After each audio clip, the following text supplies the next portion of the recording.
ఓం నమః శివాయ శివాయ నమః. నేటి నుంచే కార్తీక మాసం ప్రారంభం.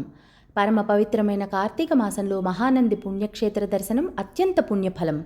మా పుణ్యక్షేత్ర పర్యటనలో భాగంగా నవనందుల దర్శన విశేషాలు.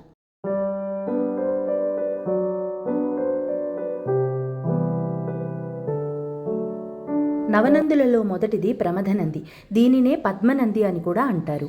పూర్వం బ్రహ్మ కోరిక మేరకు సాక్షాత్తు పరమేశ్వరుడే మొట్టమొదటగా ఇచ్చట ప్రమథనందీశ్వరునిగా వెలిశాడు. ఈ క్షేత్రంలో కార్తీక మాసమంతా సూర్యాస్తమయమున స్వామివారిపైన సూర్యకిరణాలు పడడం ఇక్కడ విశేషం. ఇక్కడ అమ్మవారు కేదారేశ్వరీదేవి. నవనందులలో రెండవది నాగనంది. ఈ క్షేత్రమునందు ఆంజనేయ స్వామి పక్కనే పరమేశ్వరుడు నాగనందీశ్వరునిగా వెలిసి ఉన్నారు. సుబ్రహ్మణ్యేశ్వర స్వామి ప్రతిష్ఠించిన ఈ నాగనందిని దర్శించిన ఎడల సకల గ్రహ దోషాలు హరింపచేసి శౌర్యత్వాన్ని ప్రతాపాన్ని కలుగజేస్తుందని ఆలయ చరిత్ర తెలుపుతోంది. నవనందులలో మూడవది సోమనందీశ్వర స్వామి. ఈ క్షేత్రమునందు సోముడు అంటే చంద్రుడు పరమేశ్వరుని గూర్చి తపము చేయగా స్వామివారు సోమనందీశ్వరుడిగా వెలిశారు. తర్వాత దర్శించుకోపోయే నంది శివనంది.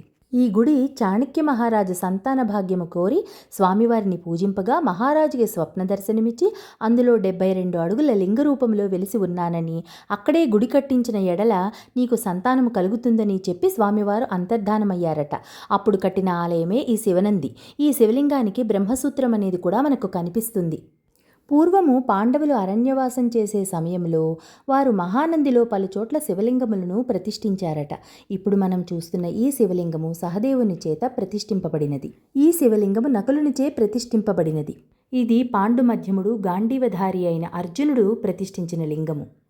ఇక పాండవులలో రెండవ వాడైన భీమసేనుల వారి చేత ప్రతిష్ఠింపబడ్డ లింగమే ఈ శివలింగము. పాండవాగ్రజుడైన ధర్మరాజు చేత ప్రతిష్ఠింపబడినది ఈ శివలింగం. ఇక తరువాత మనం దర్శించుకొనబోయే నంది గరుడనంది. ఈ క్షేత్రమందు గరుక్మంతుడు తన తల్లి దాస్య విముక్తి కోసం పరమేశ్వరుని గూర్చి తపమాచరించాడు. విఘ్నాలను తొలగించే వినాయకుని చేత ప్రతిష్ఠింపబడినదే ఈ వినాయక నంది.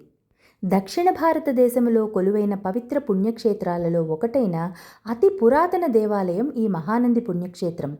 ఇక్కడ శ్రీ మహానందీశ్వర స్వామివారు శ్రీ కామేశ్వరి అమ్మవారితో కలిసి కొలువై ఉన్నారు.